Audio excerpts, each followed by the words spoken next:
More than 100 self-professed monster hunters will be in the Scottish Highlands this weekend searching for a legend. Calling all monster hunters, the Loch Ness Centre in Scotland, looking for volunteers to join an effort to search for the infamous Loch Ness Monster. Devon is set to be the largest surface watch since 1972.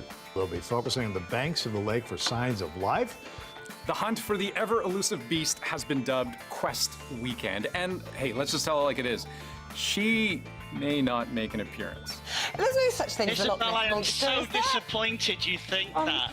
But there's still at least one compelling reason to look. And there's not a corner of the planet you can visit where someone hasn't heard of the Loch Ness Monster.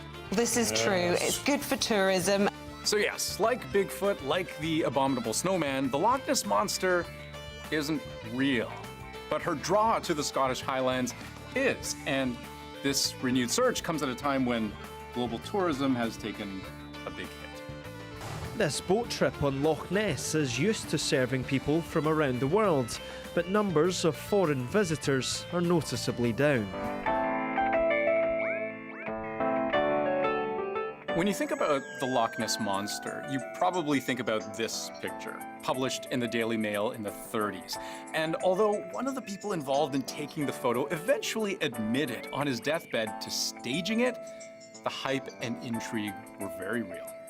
1934. The first photo of the supposed Loch Ness Monster incites public frenzy and a torrent of tourists looking for Nessie. And the notorious no-show captured the entertainment imagination of, well, the world. In the bonny blue Highlands where the bagpipes play, lives a creature called Nessie. If there's a monster in Loch Ness, the world has a right to know. Oh no. But could a dinosaur really exist in the Scottish Highlands? There have been plenty of organized hunts, attracting people from all over the world to tiny Drumna Droket, about 3.5 hours north of Edinburgh. The Loch Ness Visitors Centre says there have been almost 1,200 registered sightings. We finally have our first Loch Ness Monster sighting. Saw this black hump come out of the water. It was like a torpedo going through the water. This is rare footage of the Earth's most famous sea creature.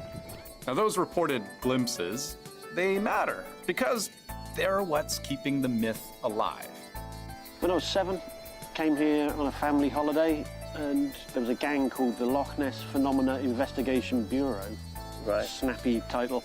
And I think I defy any 7-year-old boy not to get fascinated by the possibility of big animals, grown men looking for monsters. No, absolutely. And at that point, I thought, I want to be a monster hunter. But it's not all fun and games. Serious scientific research has gone into finding her. In 2018, a team of researchers from New Zealand and Scotland took DNA samples from the loch to catalog all of its living species. But their study showed no evidence of a prehistoric marine reptile, or even a big fish like a sturgeon. I think we can be fairly sure that there is probably not a giant scaly reptile swimming around in Loch Ness. This weekend's quest, though, is being billed as different. The biggest and most extensive hunt in the last 50 years. And thanks to overwhelming demand, it's actually already full. The vigil, you go out on different locations and try and hunt for Nessie at different times of the day, really. We also have our Loch Ness Nessie Hunter cruises as well. For Scotland, it really is the myth that keeps on giving, and especially to an industry still experiencing a post-pandemic slump. At the present moment in time, tourism is a huge income provider to the Highlands of Scotland, and very necessary too. The successful track record of Loch Ness Monster tourism is no accident. In 2015, Scotland spent £2 million on marketing, and it helped draw in almost 200,000 visitors from outside the UK that year, according to the country's tourism agency. A set of tips to help monster hunters track down Loch Ness's most famous resident, the Loch Ness Monster, is at the heart of a new campaign to inspire international visitors to book a trip to Inverness and Loch Ness in the Scottish Highlands outside the busy summer months. Fast forward to 2019, and those visitor numbers were up to 300,000 people, a record number, according to the Scotsman newspaper. They brought in an estimated £90 million. for comparison, that's about a third of what golf brought in that year. And golf is huge. Scotland is literally the birthplace of golf. So make no mistake, Nessie, despite not actually existing, really punches above her weight. But then there was this. It's vital we act now. We must all stay at home. During the pandemic years, those tourism numbers plummeted. In 2021, just 14,000 people visited the Loch Ness area, bringing in just £11 million. And of course, it wasn't just Scotland.